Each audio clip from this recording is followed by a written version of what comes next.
students, today I will tell you this concept of microscope. Microscope दो तरह के होता है, one is simple microscope, another is compound microscope. First of all, we should know the idea for the simple microscope. How does it work? Simple microscope में हम लोग क्या करते हैं?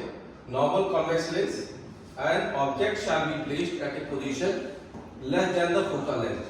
ऑब्जेक्ट की पोजीशन फोकल लेंथ से थोड़ी कम डाल दी जाए. तो आप जानते हो कि जब object less than focal length पे होगा, image is virtual, erect and magnified. Image आपकी वर्चुअल, इरेक्ट और मैग्नीफाइड बनती है. और इसको फार्मूले में अगर आप देखोगे तो व्हाट भी है 1/f equal to 1/v minus 1/u. आप देखिए ये फोकल पॉइंट है, तो u की value less than focal length पे डाल दिया. लेस फार्मूला मैंने यूज किया. नाउ 1/f इक्वल टू, देखो इमेज भी पीछे ही बन रहा है, वर्चुअल इरेक्ट है, रे डायग्राम से हमने ड्रॉ किया है. 1/f equal to minus 1/v और माइनस ऑफ माइनस 1/u. तो रिजल्ट क्या आएगा आपके पास? 1/f plus 1/v equal to 1/u. Now there is one more term कि जब भी हम मैग्नीफिकेशन की बात करेंगे, एंगल फॉर्मेशन होता है. एंगल विद इंस्ट्रूमेंट क्या हुआ? That angle is theta. tan theta हम पहले लेंगे. तो जब कोई इंस्ट्रूमेंट के साथ हम ये हमारी आई होगी, this is the position for I. ये देखो ये आई है हमारी. आई जब लेंस के रेस्पेक्ट में कोई ऑब्जेक्ट देखेगी, तो दिस लाइन ट्रैवल स्ट्रेट. ये भी लाइन क्या करती है? Travel straight. अब आप देखोगे इसका जो tan थीटा होगा, ये AB अपॉन u. ये tan थीटा है. थीटा एंगल पे tan थीटा को मैं थीटा लिखूंगा. And from here what can I से? जब ये थीटा वाली बात आपको डिफाइन हो गई, तो नेक्स्ट इज हमने फॉर्मूला जो यूज किया d 1/f 1/v 1/u.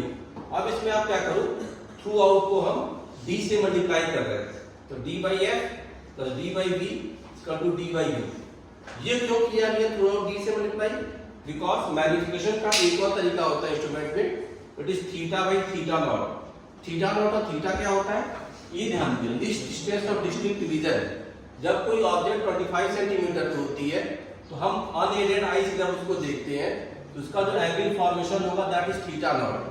Theta naught को देखो तो क्या होगा? AB upon this distance is 25 centimetre. Mind it, this is theta naught without support जब एंगल बनता है. ये मैक्सिमम एंगल जो बनता है, इसको मैं यहाँ पे देखूंगा तो थीटा फिर से स्मॉल मान लो, तो it is AB upon D. D का least distance of distinct vision. तो यहाँ भी एंगल क्या होगा? मैक्सिमम एंगल फॉर्मेशन होगा. तो किसी भी इंस्ट्रूमेंट जो टेलीस्कोप है या माइक्रोस्कोप है, उसका मैग्नीफिकेशन क्या होता है? दो एंगल का ratio. Angle with instrument, angle unaided eye का. ये थीटा और थीटा नॉट का रेशियो होगा.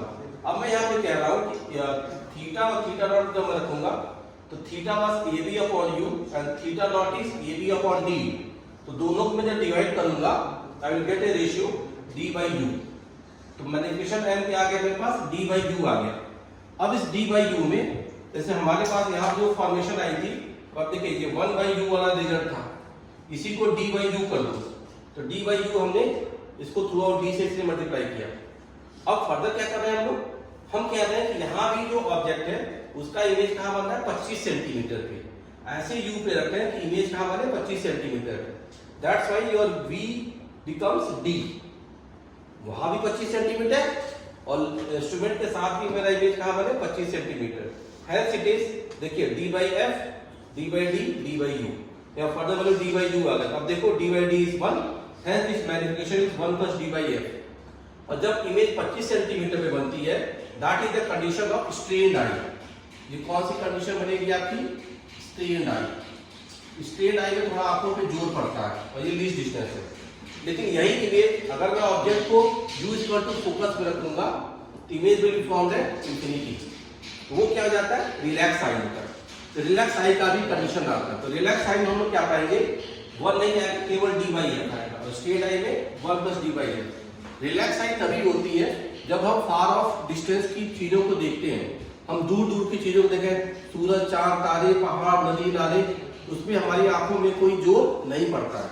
लेकिन जब हम कोई चीज पढ़ते हैं, पास में रखे, आंखों में दर्द होता है, स्ट्रेन फील होता है. तो that is the two conditions. और उसको मैंने पहला स्टेप क्या लिया माइक्रोस्कोप में, सिंपल माइक्रोस्कोप में, how this magnifications happen, that I have explained. For example मैं लेता हूं, अगर मेरा फोकल लेंथ मान लो 2.5 सेंटीमीटर है, तो उसकी मैग्नीफिकेशन स्ट्रेट आई में क्या होगी? 1 प्लस 25 अपॉन 2.5, ये हो गया 10 प्लस 1 11। लेकिन अगर वो रिलैक्स आई होगा तो सिंपली क्या हो जाएगा d by f, तो 25 अपॉन 2.5 दैट इज 10। तो रिलैक्स आई में मैनिपुलेशन हमारा 10 आया, स्ट्रेट आई में 11 टाइम्स आ गया, for focal length 11 centimetre. Thank you.